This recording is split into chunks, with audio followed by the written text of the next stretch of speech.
نور العین صدیقی صاحبہ کا سوال ہے حافظ صاحب. انہوں نے یہ سوال پوچھا کہ شادی کے موقع پر دودھ پلائی کی ایک رسم ہوتی ہے، اس کا کیا پس منظر ہے،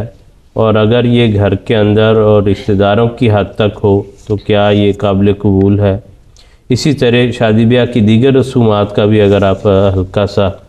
جو ہے، کیونکہ یہ صرف ایک نہیں ہوتی، کئی اور جو ہیں باتیں وہ شامل ہیں، تو آپ برائے مہربانی اس کے بارے میں ذرا وضاحت فرما دیں. جزاک اللہ وسیم صاحب. جہاں تک دودھ پلائی کی رسم ہے یا مہندی کی رسم ہے یا مایو بٹھانے کا تعلق ہے،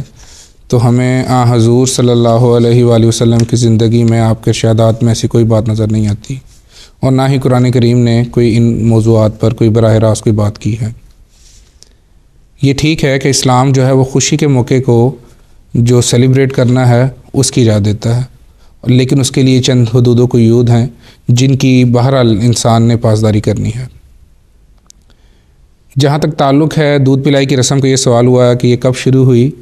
تو اس بارے میں تو ایک بات جو ہو سکتی ہے وہ یہ ہے کہ چونکہ اسلام میں اس کا کوئی تصور نہیں ہے، اور اسلام جہاں جہاں پہنچا وہاں کے دیگر معاشروں میں بھی ہمیں یہ رسوم نظر نہیں آتی. یہ رسوم جو ہیں وہ ہندوستان یا پاکستان اس علاقے کے ساتھ مخصوص ہیں، جس سے اغلباً یہ امکان پتہ چلتا ہے ہمیں کہ جب اسلام ان ممالک میں پہنچا ہے تو وہاں پر پھر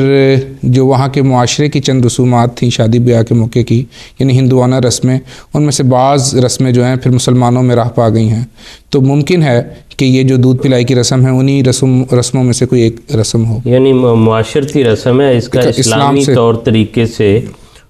کوئی آمد نہیں ہے اس کی، یا وہاں سے تعلق نہیں ہے. دراصل خطے کی جو رسمیں تھیں وہ لوگوں میں جو پہلے وہاں رہتے تھے ان میں جاری تھیں، تو وہ مسلمان ہونے کے بعد بھی بعض نے جو ہے وہ ان کو جاری رکھا. بالکل اسی طرح کا ایک معاملہ ہمیں حضور صلی اللہ علیہ وآلہ وسلم کی زندگی میں نظر آتا ہے کہ جب حضور صلی اللہ علیہ وسلم انصار میں آئے ہیں، یعنی مدینہ آئے ہیں ہجرت کر کے، تو اس وقت انصاریوں میں کسی کے گھر شادی تھی، تو حضور صلی اللہ علیہ وسلم نے پھر فرمایا ہے کہ انصاری جو ہیں اس موقع پر گانا گانے کا اور دف بجانے کا ان میں یہ رواج ہے، تو اس کے لیے کچھ اہتمام کر دینا تھا. جس سے پتہ یہ چلتا ہے کہ جو معاشرے کی رسوم ہوتی ہیں اگر وہ جائز ہوں، اپنی حدود و قیود کے اندر ہوں، تو ان کی ممانعت نہیں ہے. اور پھر ایک موقع پر حضور صلی اللہ علیہ وآلہ وسلم نے خود بتایا کہ اگر گانے گانے ہیں تو وہ گانے کس قسم کے ہونے چاہیے. وہ اس قسم کے گانے نہیں ہیں جو آج کل ہمیں نظر آتا ہے کہ گانے گائے جا رہے ہیں اور سنے جا رہے ہیں اور پھر اس کے پر نازیبہ حرکات بھی کی جا رہے ہیں. وسلم کے چند اشعار جو ہمیں نظر آتے ہیں، حضرت خلیفۃ المسیح الخامس ایدہ اللہ تعالیٰ بنصر العزیز نے اپنے ایک خطبہ جمعہ 25 نومبر 2005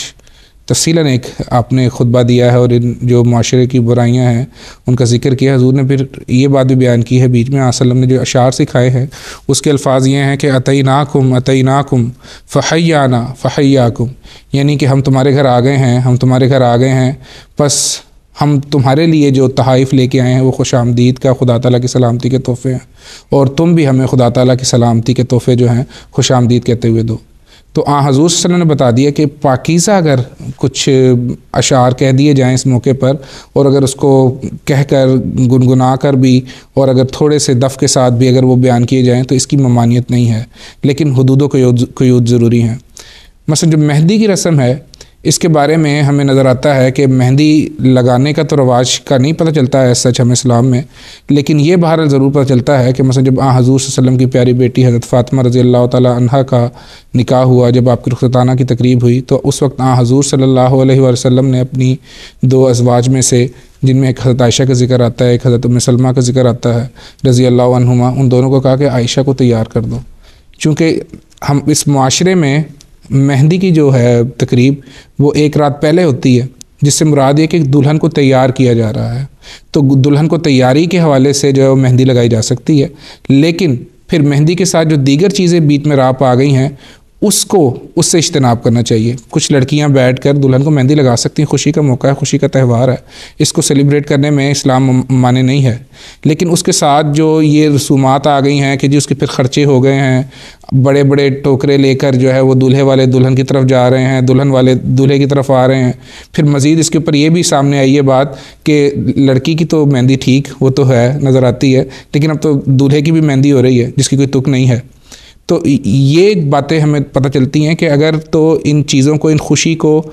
حدود و قیود کے ساتھ اگر منایا جائے تو ان میں ممانعت نہیں ہے۔ پھر مثلا ایک اور تقریب ہے جس میں ذکر آتا ہے کہ بچی کو مائیوں بٹھایا جاتا ہے، تو مائیوں بٹھانے کے جو تصور ہے وہ اغلباً یہ تھا کہ اب ہماری بیٹی جو ہے جس کو ہم نے بڑے نازوں کے ساتھ پالا ہے، والدین اب کہتے ہیں کہ اب یہ جا رہی ہے تو یہ اب ہماری مہمان ہے، تو کچھ عرصہ پہلے 7 دن یا 10 دن پہلے وہ اس سے باقی کام جو ہیں وہ نہیں کرواتے، تاکہ جو بچی ہے اس کی جو ہے وہ اب اس کا حق ہے والدین پر کہ والدین اس کی خدمت کریں۔ لیکن اب اس کو اس جو بات ہے اس کو انہوں نے رسم بنا لیا اور باقاعدہ اہتمام ہوتا ہے اور مائیوں بٹھا رہے ہیں اور اس کے ساتھ جو ہے وہ مزید چیزیں جو ہیں وہ راپ آ گئی ہیں۔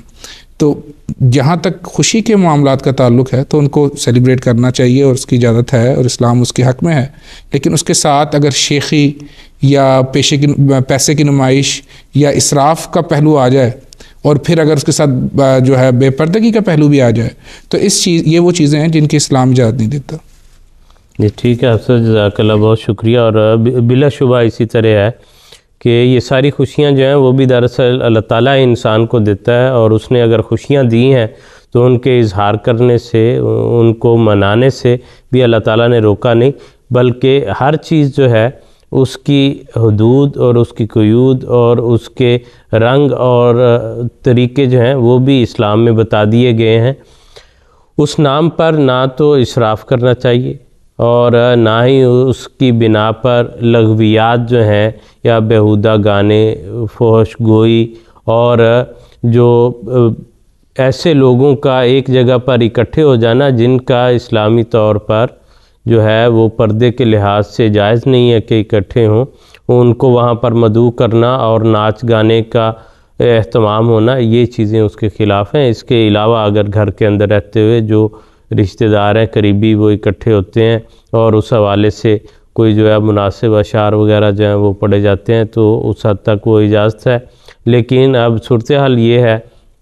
کہ مہندی کے لیے الگ سے کارڈ چھپنے لگے، الگ سے اس کے سٹیج بنتے ہیں، کئی جو وہ شادی کے کھانوں سے زیادہ جو ہے وہ بعض دفعہ مہندی کے کھانوں پر جو ہے وہ خرچ آ جاتا ہے، اور وہ ایسی رنگ اختیار کر گیا ہے کہ چاروں نہ چار پھر جس کی استطاعت نہیں ہے وہ لوگ بھی جو ہیں بیچارے وہ خود پر بوجھ ڈال لیتے ہیں کہ یہ تو ایک رسم ہے، بڑی ضروری بات ہے، وگرنہ لوگ کیا کہیں گے۔ بچی جو ہے اس کو احساس کمتری جو ہے وہ بیچاری کو ہوتا ہے کہ میری شادی جو ہے وہ تو بغیر کسی اہتمام کے ہی ہو رہی ہے، میرے تو حالات ایسے نہیں ہیں۔